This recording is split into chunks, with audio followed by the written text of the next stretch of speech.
Мен Ақтөбе облысы Алға ауданы Бесамақ ауылы Бесамақ орта мектебінің 7-ші сынып оқушысы және де Ақжүрек еріктілер ұйымының мүшесі Сүлейменова Альмира Сабыржанқызы.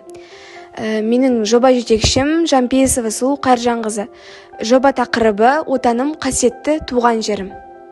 Ал енді жобаның басты мақсаты мен міндеті жайлы айта кетейін.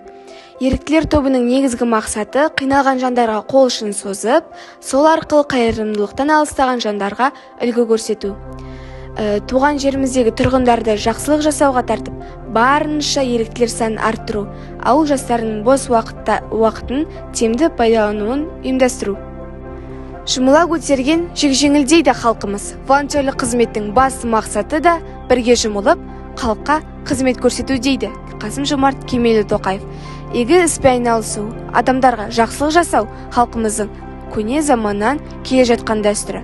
Біз сол дәстүрімізді жоғалтып алмауымыз керек. Себебі біреуге қол ұшын созып, қолдау көрсету қанымызға сіңген қасиет.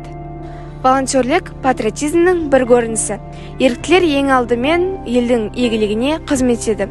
Олардың жұмысы азаматтық қоғамды одан әрі дамытуға мүмкіндік береді.